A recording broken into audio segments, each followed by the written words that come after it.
Boa noite. Aí já não deu muito certo aqui que saiu da página, mas voltou. Boa noite a todos. Com muita alegria, muita gratidão. Damos início aqui ao nosso estudo de toda quinta-feira, às 7h30 da noite, do livro Pão Nosso. Hoje a nossa irmãzinha Júlia vai nos guiar pelo capítulo 27. Então convido a Júlia a fazer a nossa prece de abertura. Nesse momento, vamos elevar os nossos melhores pensamentos, os nossos melhores sentimentos a Jesus, ao nosso mestre, ao nosso amigo de todas as horas, pedindo a proteção para esse momento tão importante em nossas vidas, são os estudos. O estudo que a Casa de Emmanuel nos proporciona. E assim, Mestre Jesus, é em teu nome, em nome dessa falange amiga que nos ajuda, mas acima de tudo, em nome de Deus, nosso Pai.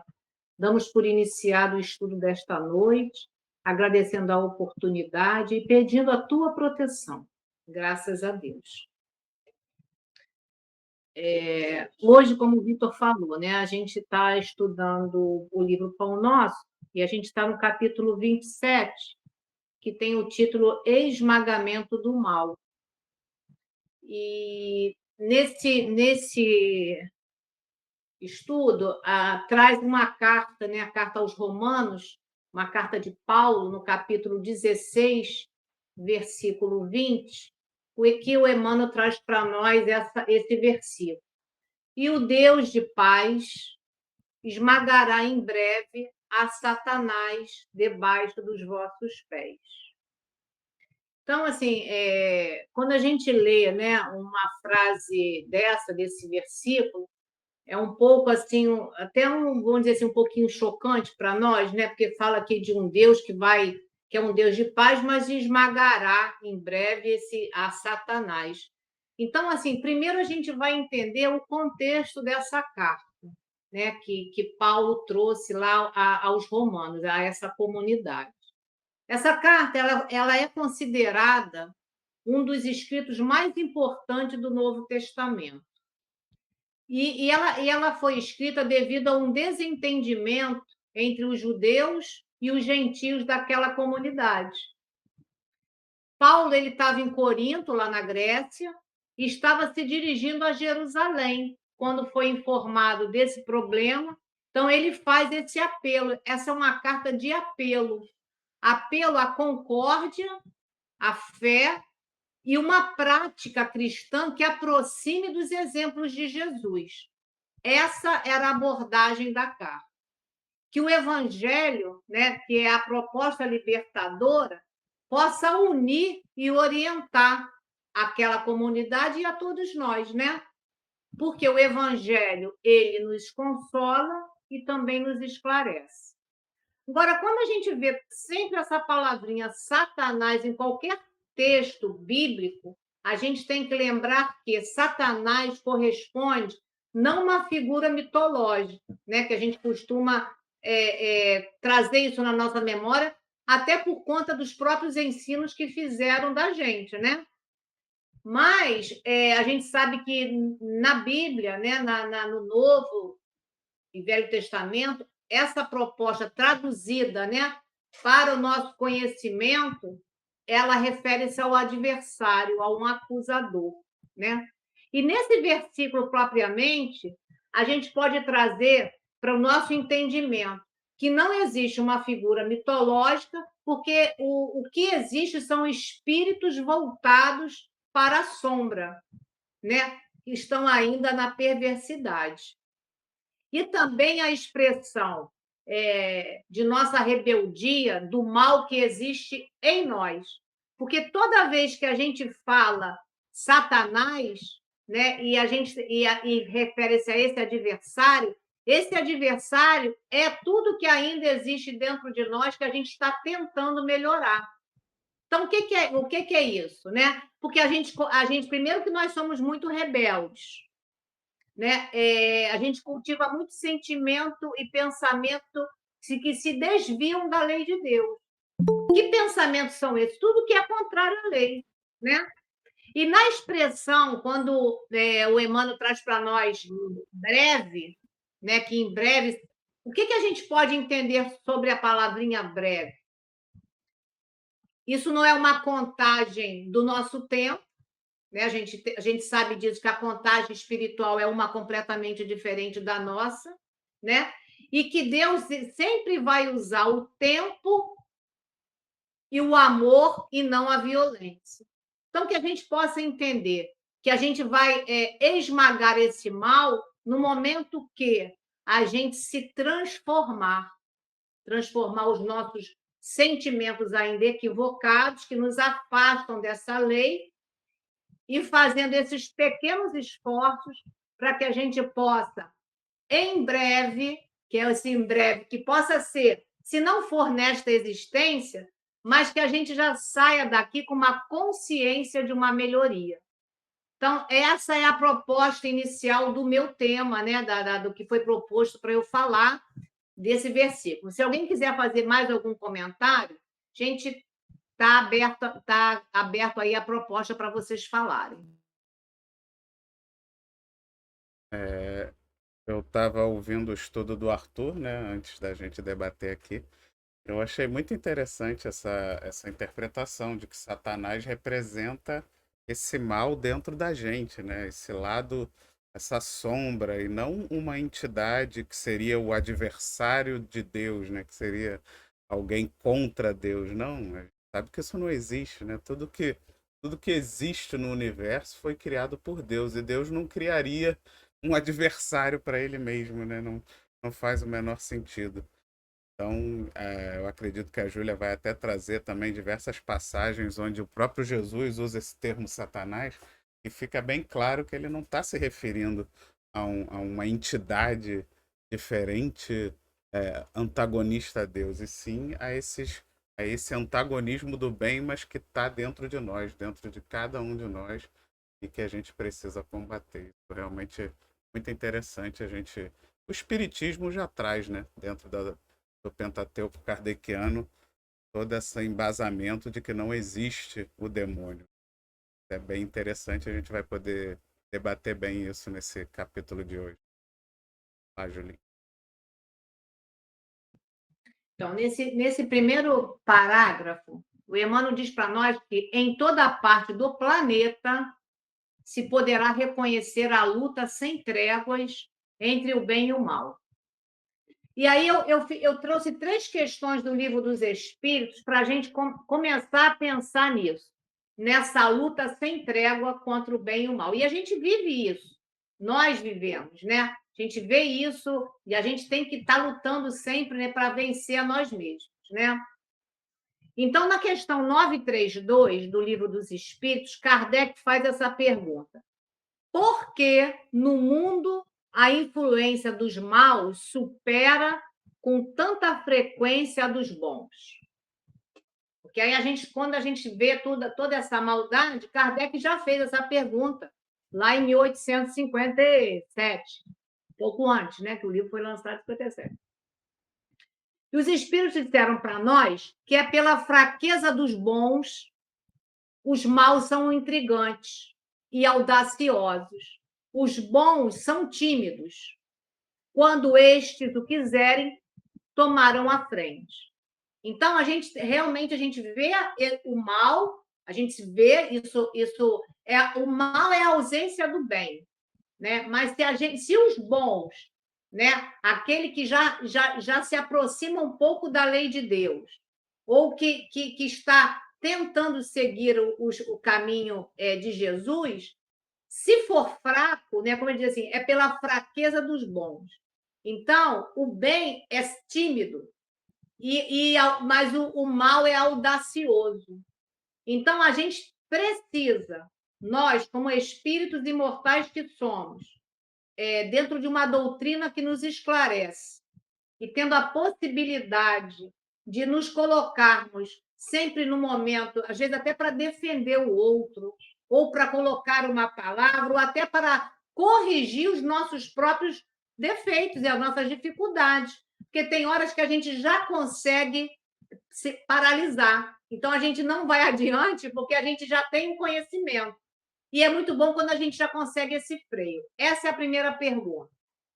No Livro dos Espíritos, a questão 630, Kardec pergunta: como se pode distinguir o bem do mal?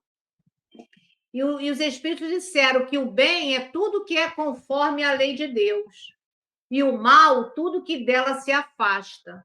Assim, fazer o bem é proceder de acordo com a lei de Deus, e fazer o mal é infringir esta lei. Foi tudo que eu também já fiz esse comentário, né?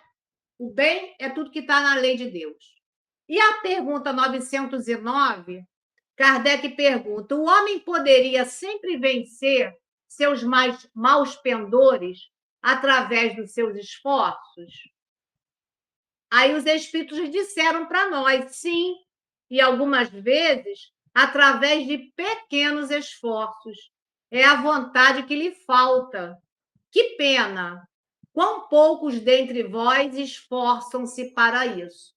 Então, os Espíritos nos diz que vencer esse mal que ainda há em nós é pequenos esforços. E são esforços do nosso dia a dia, pequenos, né, para que a gente possa trabalhar isso. Porque o mal é apenas o estado transitório do ser no processo de evolução. Porque nós estamos na direção do bem. Então, todo mal é transitório, mas o mal faz mal. Então, a gente precisa realmente trabalhar esse mal, principalmente o que está em nós, né? Agora, é um trabalho de quê? De aperfeiçoamento. Não é de um dia para o outro. A gente precisa fazer essa reforma íntima. E isso a doutrina espírita nos chama sempre a nossa atenção. Deixo aí para vocês também comentarem. Muito bom, né? Muito bom toda essa bagagem que a doutrina espírita nos dá e essa explicação racional para a existência do mal, esse trabalho que a gente precisa, né?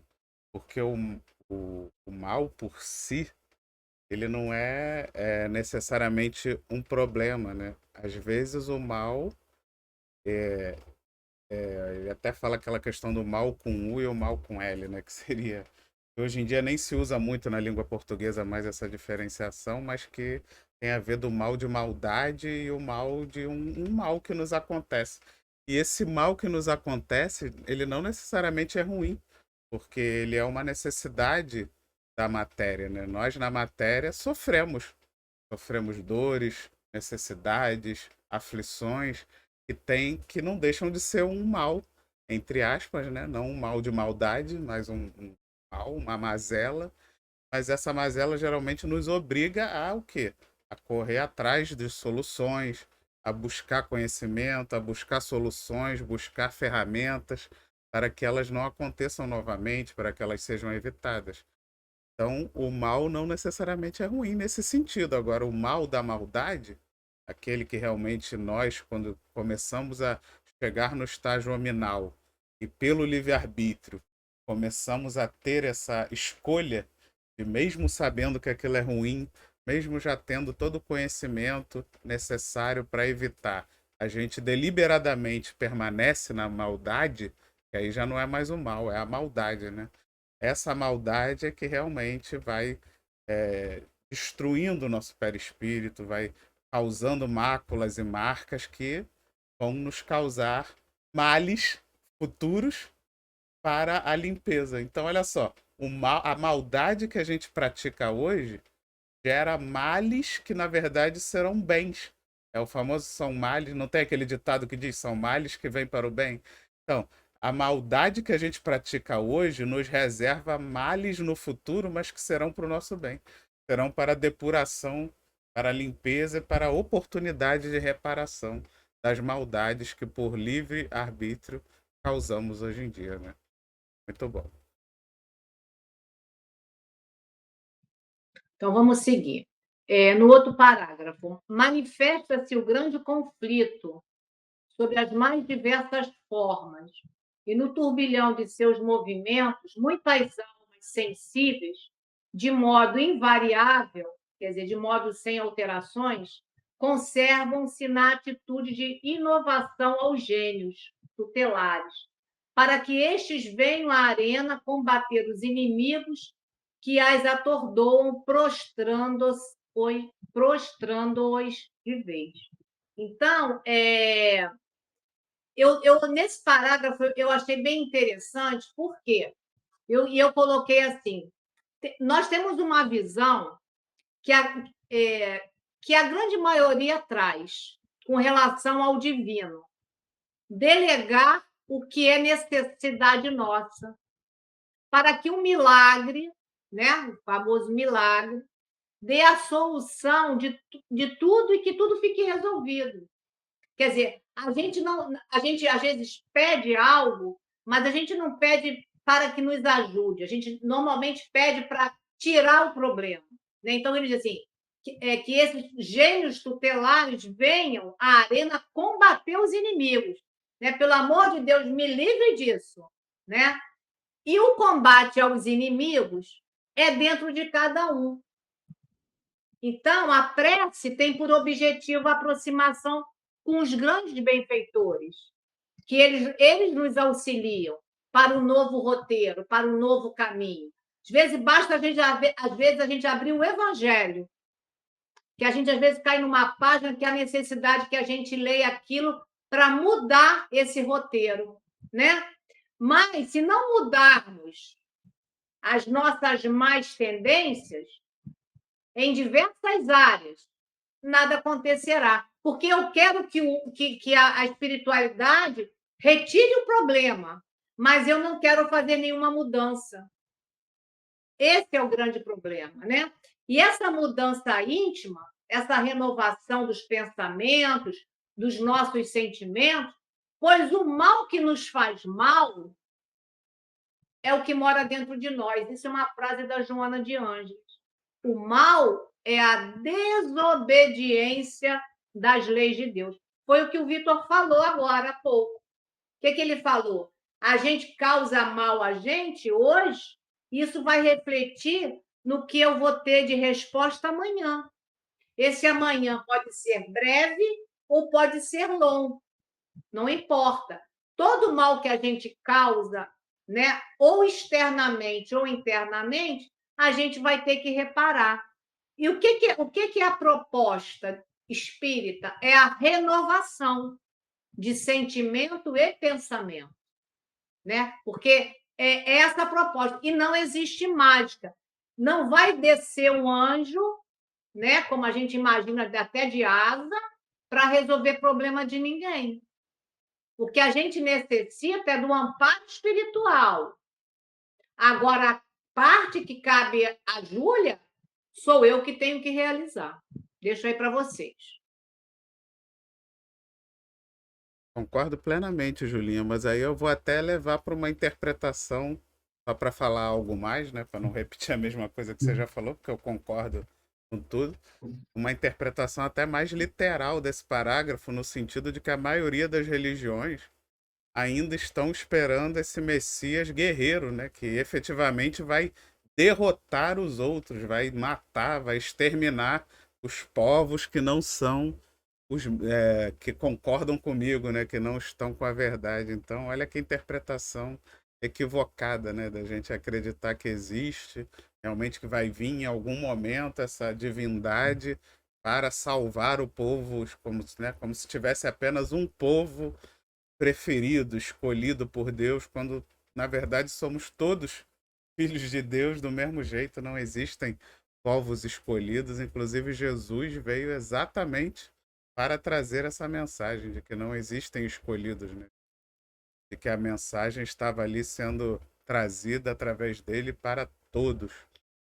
Então, isso é tão claro quando a gente lê o Evangelho do Cristo que realmente é difícil de acreditar como é que é a maioria, e o pior é que é uma interpretação da maioria, né? A maioria das pessoas que se consideram cristãos tem essa interpretação de que existe povo escolhido, de que existe prediletos a Deus de acordo com algumas manifestações. Mas a gente sabe que em algum momento essas interpretações vão se modificando através da razão. E o Espiritismo ajuda muito a gente a entrar nessa humildade, porque ele não fica pregando isso, ele fica pregando exatamente o que está sendo falado, que nós é que somos responsáveis pela nossa existência, nós é que somos responsáveis pelas coisas boas e ruins que nos acontecem, nós é que somos os autores da nossa história, né? Mas acontece que para você também querer entrar nisso, você tem que fazer um esforço muito grande.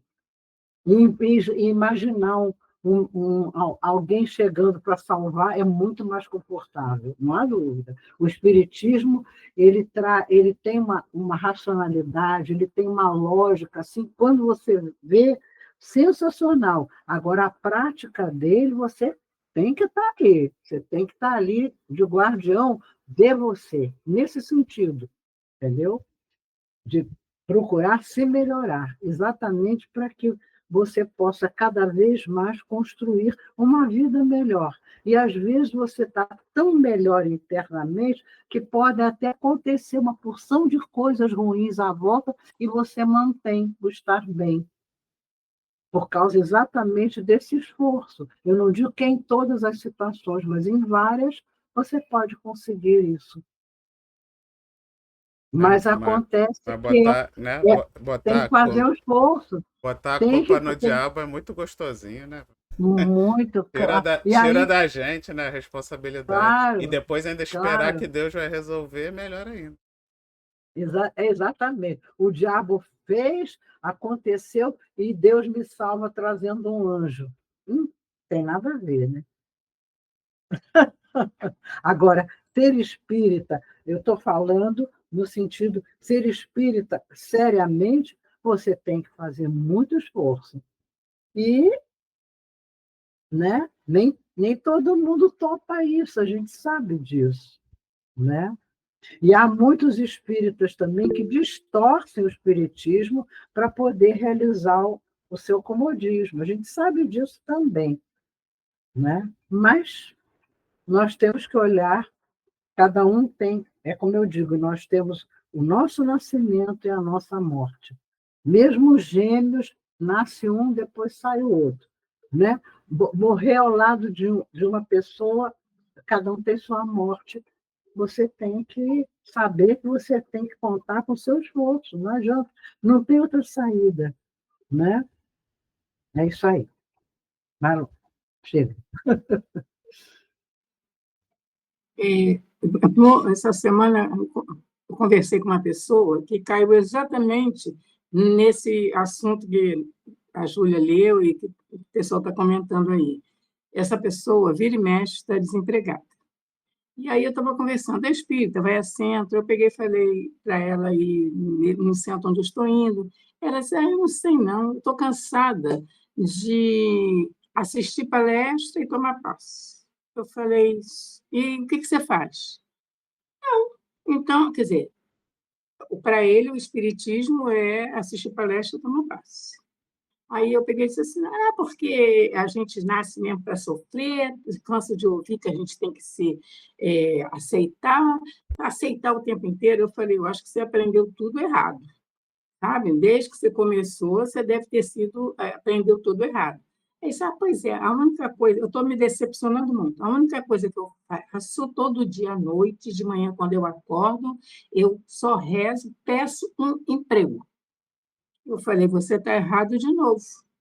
Você, quando vai no médico, no psicólogo, eu tenho intimidade para falar essas coisas com ele. Você vai ao médico, você vai a um psicólogo, você pede emprego?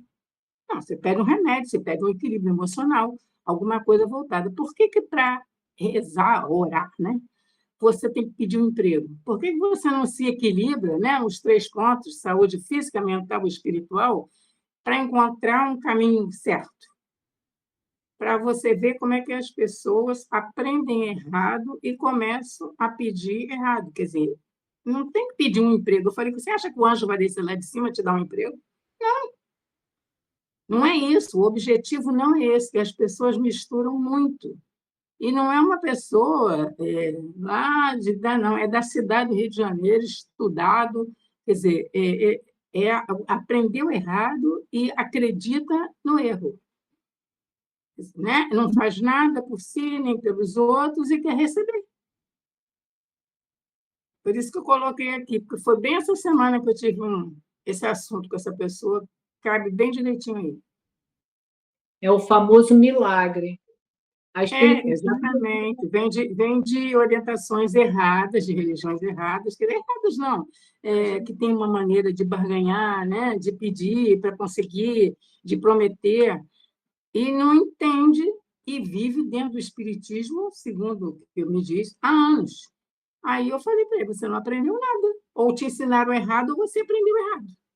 É o que o Emmanuel também disse ali para a gente, né? Quer dizer, que está nesse parágrafo anterior, né? Deixa eu até botar para ler aqui, né? Que os gênios tutelares, para que esses venham à arena combater o inimigo que os atordou, ou combater o inimigo, ou trazer para mim o que eu necessito. E a gente sabe que não é isso. Às vezes, o que eu acho que eu necessito não é bem o que é bom para mim, né? E a espiritualidade sabe exatamente o que é melhor. Então, às vezes, para que eu consiga algo, há necessidade dessa minha primeira transformação, né? Esse toque interior, né? Para que eu possa estar apta a ver, porque é o famoso, né?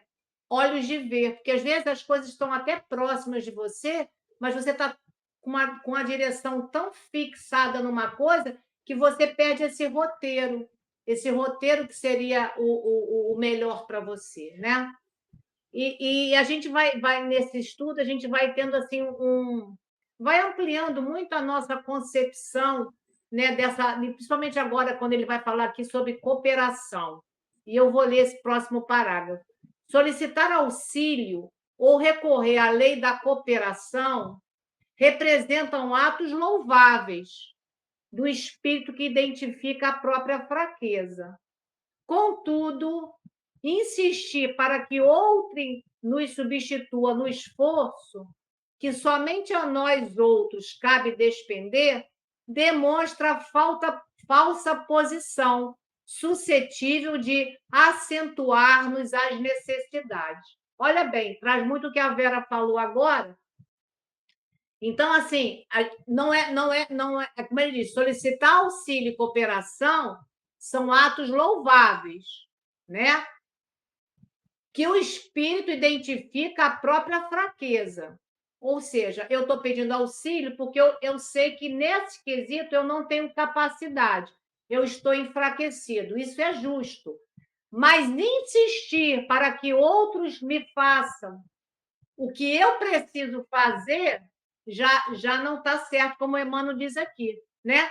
Porque, nesse momento, se todo mundo fizer o que eu necessito, só vai acentuar a minha necessidade, mas eu não vou resolver o meu problema.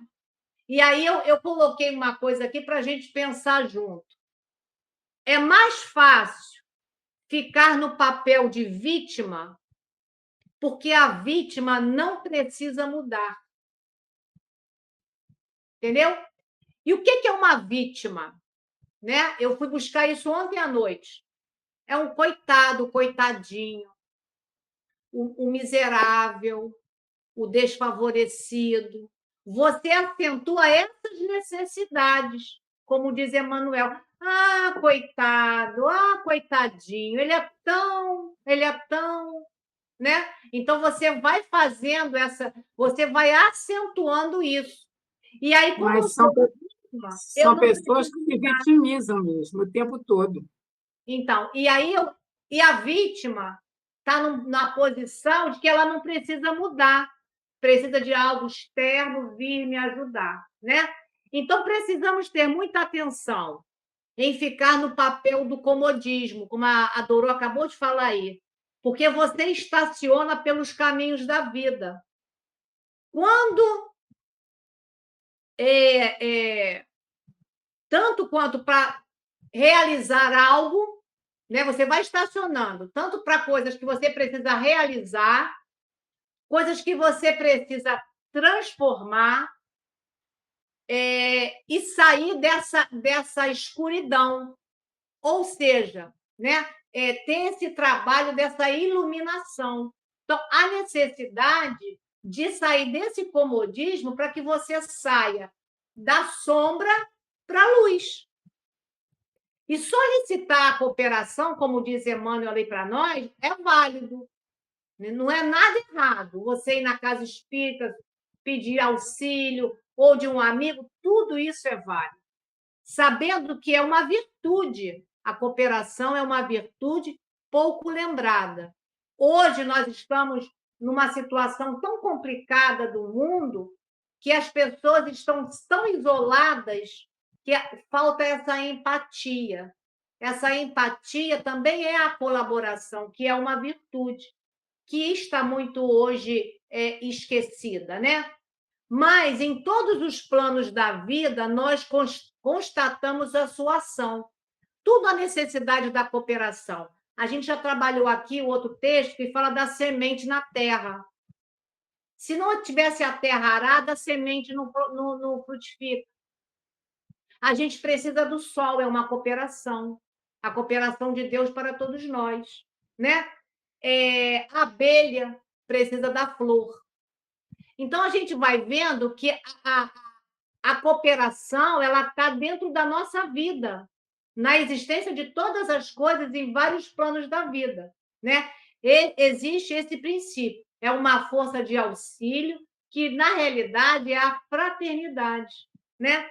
Mas aproveitar indevidamente desse recurso, né, terá cedo ou tarde que dar conta das suas atitudes. Foi o que o Vitor falou. Se não hoje, amanhã, né?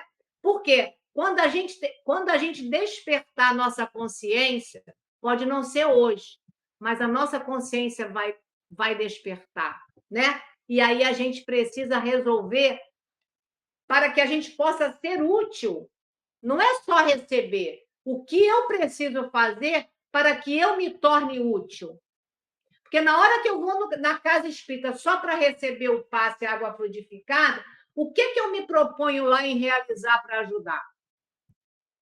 Porque a gente sabe que a caridade é a ação em movimento. Na hora que eu dou, eu recebo. É dando que se recebe, não é isso que dizia, né, o santo, né? Então, e por quê? O próprio trabalho dignifica. E, além do mais, é o processo evolutivo nosso. Porque nesse processo, a gente vai o quê? Se libertando das más tendências. Deixo aí para vocês. Eu concordo plenamente com a Julia e estava pensando no seguinte: você falou que muito importante a fraternidade, mas o que é fraternidade? É a cooperação. Eu dou, você dá, eu dou, você dá. E muita coisa não se desenvolve bem porque, às vezes, há uma mistura de fraternidade com botar no colinho e ficar com peninha. Não é isso. Fraternidade não é botar no colinho e ficar com peninha. É você ajudar o outro e o outro, assim que puder, retribuir também. É amar e ser amado, eu acho. No plano que a gente está, nessas dificuldades que nós sabemos que temos, porque ainda somos espíritos pouco adiantados, a troca, eu acho fundamental, a troca. Eu dou, você me dá, eu dou, você me dá, e não o colinho, porque aí você alimenta exatamente o coitadinho que você falou que não é bom. A gente se sentir um coitadinho não é bom. O espírita não tem o direito de se sentir um coitadinho, eu acho. Eu comigo mesma. Agora, quem quiser, que acha o que quiser. Mas eu, comigo, acho que o espírita, por ter esse esclarecimento, nós não somos coitadinhos, de maneira alguma. E você pode, se você vai mergulhando nisso com equilíbrio, tem que ter um equilíbrio, e não uma revolta, não sei o quê, aí não dá. Você vai, aos poucos, apesar das dificuldades, desenvolvendo também uma felicidade relativa interna. Mas isso é esforço, tem que fazer, mas no colinho não é legal. Coitadinho, e não é um coitadinho, né? Né? Bom, é como eu penso, vamos lá, não quero atrasar. Mas eu vendo assim, não como a Vera, como terapeuta, né? Já vi durante a minha vida e vejo agora, nesse momento, as pessoas que se fazem muito de vítimas, que são coitadinhas, no fundo, elas se acham as melhores, são orgulhosas, todo mundo é ruim, só ela é boa, sabe? Então, isso muito é antagônico até o seu coitadinho com o outro lado, sabe? Isso eu percebo nas pessoas, inclusive essa última conversa que tive essa semana, é super humilde, a pessoa é boa, mas o orgulho é grande, sabe? Todo mundo deve tudo. É um coitado, entre aspas. Quer dizer, é o contrário.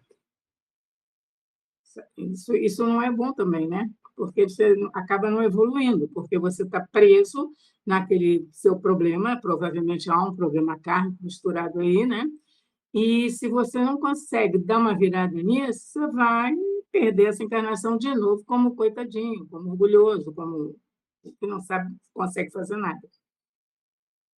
Mas é difícil, né? Nós somos humanos, difíceis de enxergar as coisas, e quando as pessoas ainda conseguem ouvir, tudo bem, mas às vezes as pessoas escutam, mas não ouvem, né? Não registram. Só isso. Mas é que, infelizmente, mesmo na doutrina espírita, a maioria das pessoas frequentam. Isso acontece em todas as religiões, exatamente buscando esse milagre, né? As pessoas vão ao centro, geralmente porque elas querem a cura, porque elas querem, né, a solução de algum problema. Dificilmente, geralmente quando é reunião de estudo, não vai quase ninguém. Ou reunião onde você na casa bota ali um monte de trabalho espiritual, não sei o quê. Quanto mais trabalho espiritual, aí a casa enche. Agora, se for, não, hoje é só estudo, não vai ter nem passe. Aí aparece meia dúzia. Isso em casas grandes. Casa pequena aparece meia dúzia, aparece três. Então é isso. E aí por isso que as pessoas não aprendem, como a Vera falou, porque elas querem ir no centro. Uma vez por semana, bater ponto, tomar passe e dormir durante a palestra, ou mesmo quando não dorme, mas está pensando na morte da bezerra, não está prestando atenção em uma palavra do palestrante. A pessoa não aprende nada. E aí ela começa a pedir, pede tudo errado. Porque como o Emmanuel fala ali, pedir é maravilhoso. A gente tem que pedir. Porque a gente tem que ter a humildade de saber que a gente depende e muito da espiritualidade. Mas você tem que saber pedir. Você não vai pedir um emprego, porque ninguém vai te dar um emprego, não cai do céu. Mas você pode pedir o quê? Ilumina a minha mente, me mostra o caminho, faz com que eu, né, enxergue o que eu não estou enxergando, uma oportunidade que me dê a intuição de ler e estudar as coisas necessárias para eu me aperfeiçoar. Isso é que a gente tem que pedir. E aí a Vera ainda falou essa segunda etapa, que aí eu me lembrei da palestra que eu ouvi essa semana da Monja Quen, né, que é uma monja famosa, que ela falava exatamente disso, do coitadinho. Que o coitadinho ele tem um ego maior do que o ególatra. Porque às vezes a gente pensa que o ególatra é só aquele que quer mandar, e, né, que aí seria né, aquele rei, né, o famoso rei, que é também uma forma de egolatria, mas o coitadinho às vezes é uma egolatria maior do que o rei, porque ele é coitadinho exatamente como a Vera falou, porque o mundo gira em torno dele. Ele é a vítima, todo mundo, como se todo mundo só fizesse as coisas pensando em prejudicar ele, eu sou o coitado, eu sou o que fico doente, eu sou o que não. Eu. Então, o coitadinho, às vezes, é mais ególatra do que o rei, do que aquele reizinho. Então, eu achei muito interessante que a Vera falou disso, eu lembrei dessa palestra da Monja Coen. Muito boa, aliás, recomendo a todos que ouçam os vídeos dela, que são maravilhosos. Eu ouço os vídeos dela, não todos, mas ouço bastante. Eu gosto dela também. Seguindo, Monja Coen, eu tenho até o livrinho dela. Vamos lá. Satanás, né, nesse outro parágrafo, Satanás representando o poder do mal na vida humana, será esmagado por Deus. Todavia, Paulo de Tarso define com bastante clareza o local da vitória divina. O triunfo supremo verificar-se-á sob os pés do homem. E aí, trazendo a linguagem dos pés, ele representa estabilidade, né? O que representa o pé para nós? Estabilidade, simplicidade, locomoção, equilíbrio, pressão, proximidade com a terra, geram uma extensa gama de expressões, os pés. Pisar a terra simboliza tomar posse. E pisar o inimigo simboliza a submissão do total. Os mais terríveis inimigos do homem residem na sua alma e não vêm de fora, devendo ser combatidos com perseverante calma e continuada vigilância. Tudo que a gente já falou aqui, né? Conspiram contra a felicidade, esfacelam a esperança e consomem a alegria.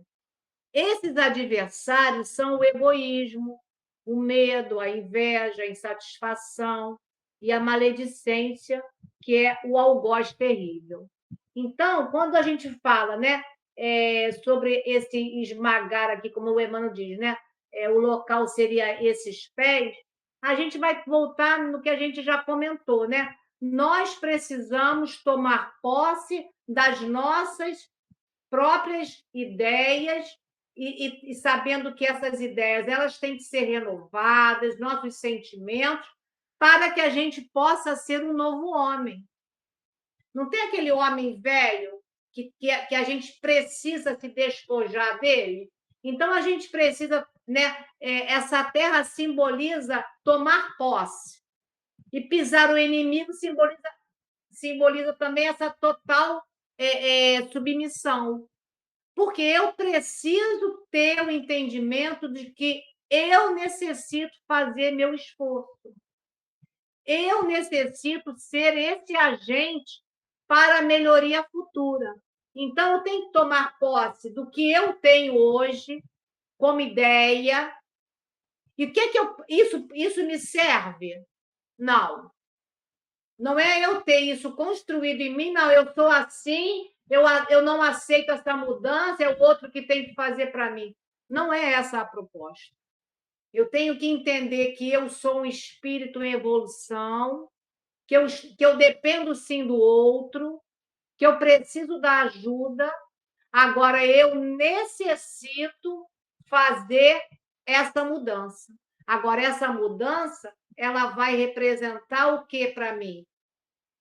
A minha vida futura. Porque o que eu construo hoje aqui é o que vai ser o meu amanhã. O amanhã, amanhã, e o amanhã na outra existência. Porque se o espírito só tem uma vida, temos várias personalidades, eu preciso modificar o que ainda me faz mal, né? A gente sabe que o mal, na realidade, ele não tem uma existência real, né? O mal é a ausência do bem. Mas nós necessitamos trabalhar esse mal, que é o nosso egoísmo, como a gente acabou de falar, esse orgulho, todas essas mazelas que nos afastam dessa lei divina, que é a lei do amor. Deixo aí para vocês.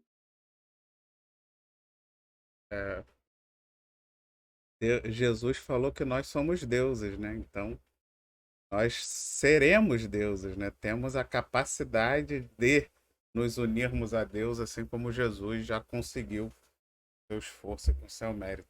E é por isso que sim, nós vamos esmagar esse Satanás que existe dentro de nós com os pés de Deus, com os nossos pés, que vão se tornar os pés de Deus, né? Quando a gente, pelo nosso esforço, estiver uno a Deus, estivermos limpos de toda e qualquer maldade, aí sim teremos esmagado Satanás com os pés de Deus, mas, né, os nossos próprios pés, que serão como os pés de Deus quando alcançarmos a perfeição.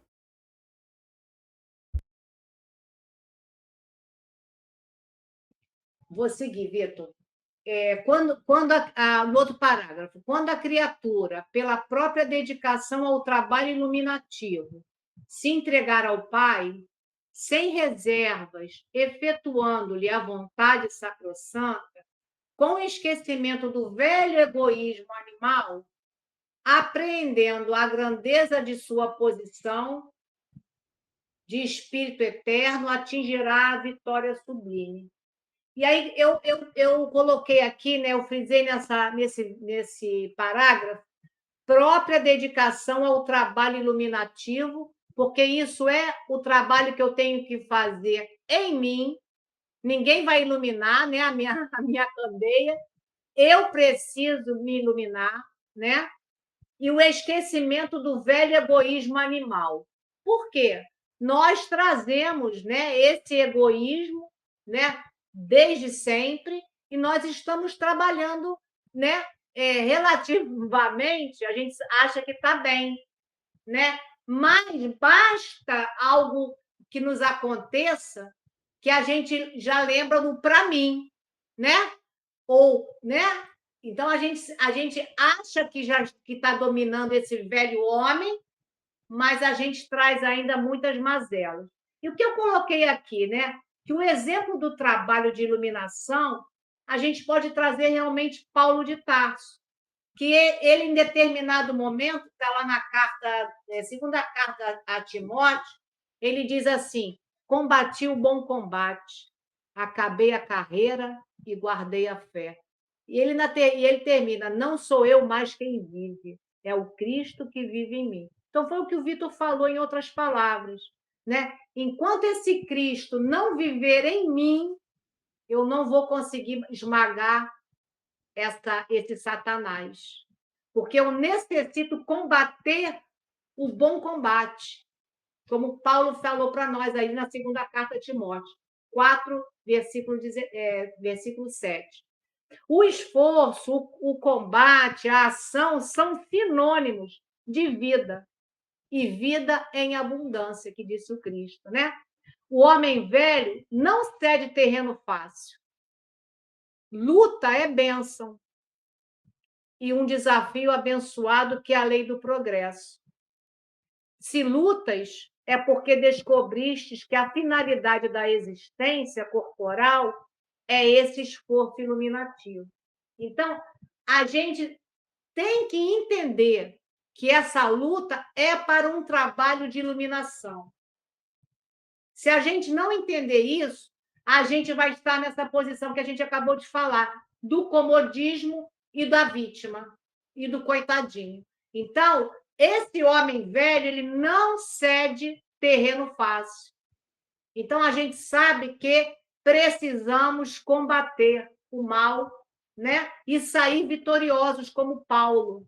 Essa é a nossa proposta. Deixo aí para vocês, hein?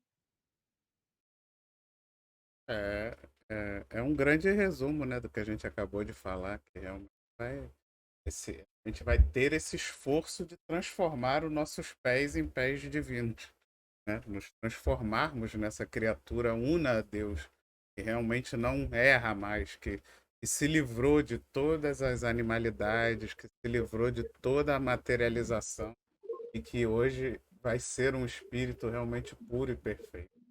Somente nesse momento nós vamos conseguir é, esmagar esse Satanás, que nada mais é do que a representação do fim, do Do fim mal. da maldade dentro de nós. Mas é um esforço muito grande que nos espera aí nessa caminhada. Quer dizer, nós só vamos conseguir isso estudando, né? Aprendendo, porque é através do aprendizado, de toda a vivência que a gente vai se modificando, a gente vem tentando, né? Claro que nós temos a nossa vida aqui no dia a dia, às vezes você perde a estribeira em alguns momentos, mas, de uma certa forma, eu acho que quando a gente leva todo o estudo, toda a coisa a sério, você sente uma mudança em você. Claro que está longe de ser a perfeição ainda, mas a gente vai sentindo as modificações, né, no decorrer do tempo. Isso eu vejo em mim. Muita coisa que eu sinto que eu já mudei no decorrer da vida, que eu acho bom, né? É um progresso, a gente tem que mudar mesmo. Mas, óbvio que está longe ainda do estar lá certinho. Mas, pelo menos, se a gente conseguir 10%, né, nessa encarnação, já é um bom começo.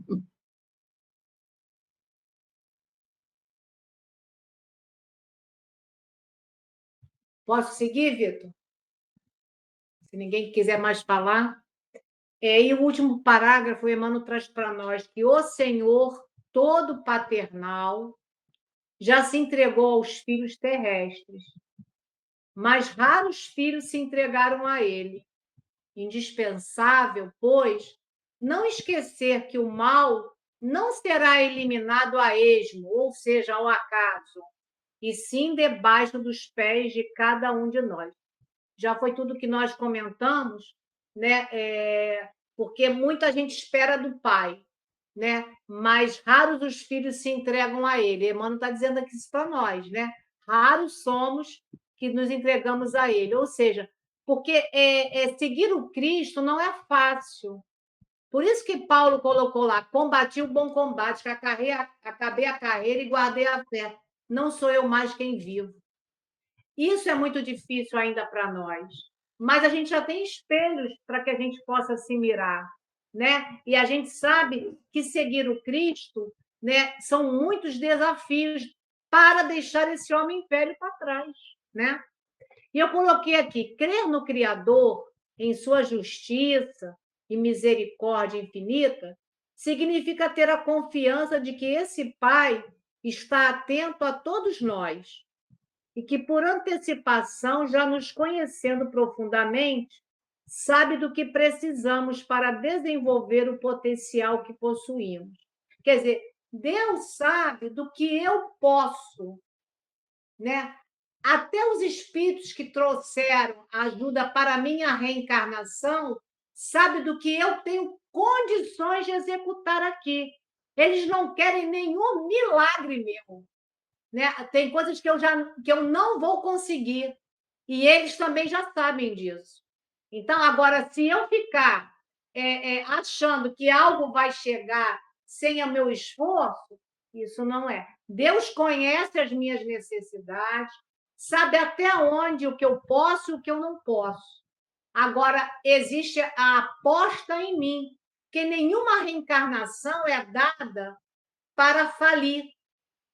Então, a gente tem amigos espirituais encarnados e temos aqueles espíritos que estão torcendo demais por nós, pela nossa vitória. Vitória sobre quem? Sobre nós mesmos. Né? Vencer aquele homem velho lá que ele está sempre querendo vir na frente. Né? A dor, e o Vitor já falou isso também, a dor é o estímulo que impulsiona. Porque se eu faço mal hoje, eu tenho a dor amanhã, que vai fazer o quê? Me impulsionar para frente, né? Na estrada do progresso, porque a imperfeição é uma obra incompleta. E o que precisa ser completado com perfeição. Então, tudo que eu preciso completar, eu tenho capacidade para isso, né? Evidentemente, esse processo de aperfeiçoamento requer trabalho, né? Esforço, resignação, que é uma palavrinha muito difícil para todos nós, em que a dor e o sofrimento são proporcionais ao cumprimento dos deveres de cada um. Então, se eu sou rebelde, a dor vai doer mais, não é assim? Se eu for maleável e se eu for resignado, né? Se eu for obediente às leis, mas eu quero do meu jeito, porque o meu jeito é o melhor jeito. É assim que, muitas das vezes, nos posicionamos diante da lei de Deus, né? E só para terminar, eu trouxe uma parte da Gênesis, mas eu não vou ler. Eu prefiro deixar uma outra observação para a gente pensar juntos aqui, que está lá no livro Ação e Reação, é pequenininho, no capítulo 7, Conversação Preciosa, é o nome do título do capítulo, Conversação Preciosa. Então, está lá o instrutor Sânzio, e ele está conversando com o Hilário. Seu Jorge aí vai lembrar desse estudo do seu Mar. Eles estão conversando, o instrutor Sânzio, com o Hilário. E aí ele pergunta assim: que devemos entender como sendo bem e mal? Né? Aí o instrutor fala para ele, para o Hilário: O bem, meu amigo, é o progresso, é a felicidade, a segurança, a justiça para todos os nossos semelhantes e para todas as criaturas da nossa estrada. O mal será sempre representado por aquela triste vocação do bem unicamente para nós, a expressar-se no egoísmo e na vaidade, na insensatez e no orgulho que nos assinalam a permanência nas linhas inferiores do espírito. Então, o bem é quando é para todos, e o mal é quando é para mim ou para os nossos. Então, que a gente possa entender que isso vai representar o nosso egoísmo, que nós já falamos, a nossa vaidade, a nossa insensatez, e que a gente precisa esmagar, no bom sentido, todos esses males que nos arrastam ao caminho equivocado. E aí eu deixo aí para vocês a conclusão também do estudo.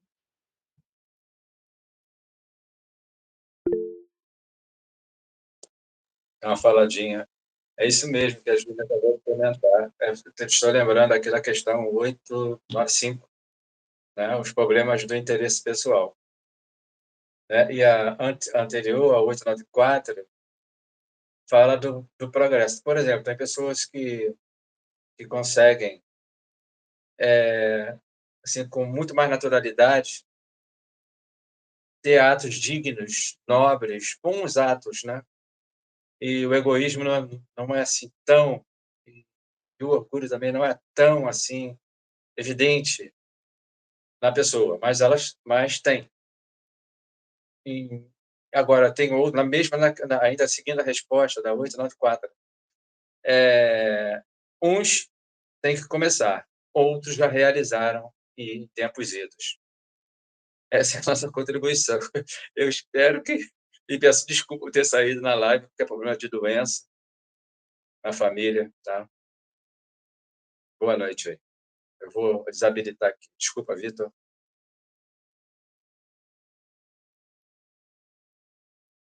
Ô, Jorge, não tem que se desculpar de nada. Ao contrário. Gratidão, né, por você, apesar dos problemas, estar tentando aí, se esforçando para estar com a gente, passando um pouquinho desse conhecimento. Mais alguém que queira fazer algum comentário final?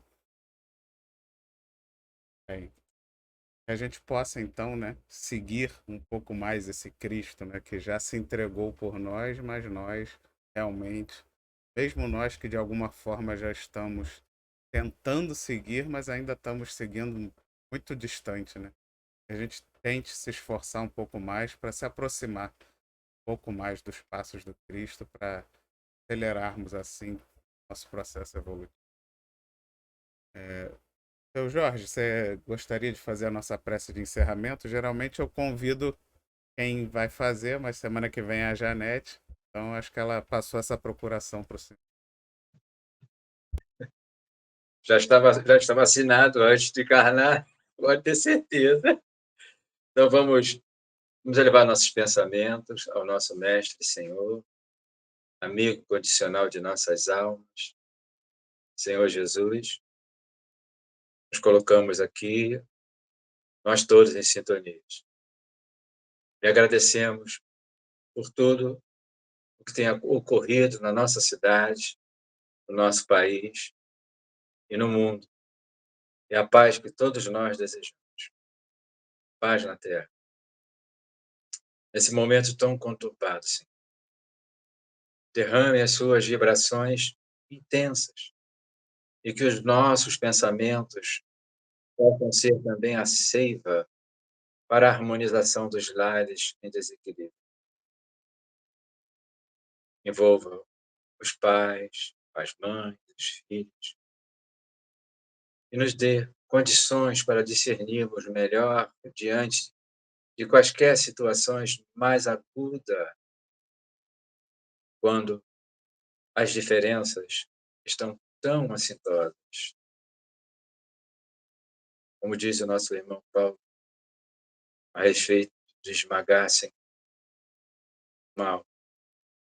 E o Senhor se colocou na condição de bom espírito, alma iluminadíssima. E hoje procuramos nós segui-lo. E fico agradecido em nome de todos os nossos irmãos aqui presentes.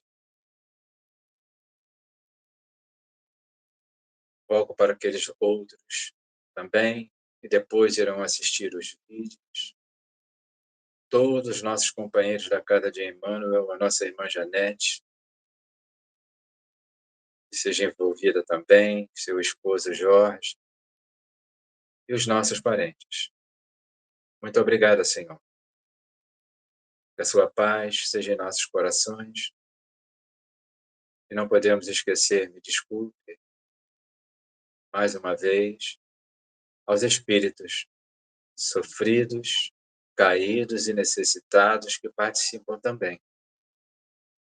Pois podemos ter certeza, convicção plena, para nós, que todos eles estão assistindo nas enfermarias aonde foram abrigados para o seu tratamento. Graças a Deus, muito obrigado pela oportunidade, que Jesus ilumine os nossos propósitos, hoje, agora e sempre. Graças a Deus. Graças a Deus, pessoal. Gratidão, Julinha, pelo estudo da noite de hoje. Então, se inscrevam no canal, deixe o seu like, compartilhe esse vídeo para que essa mensagem de amor possa chegar o mais distante possível. Fiquem com Deus, pessoal. Até semana que vem. Valeu. Se Deus Tchau, quiser. gente. Tchau, Boa noite. Boa noite.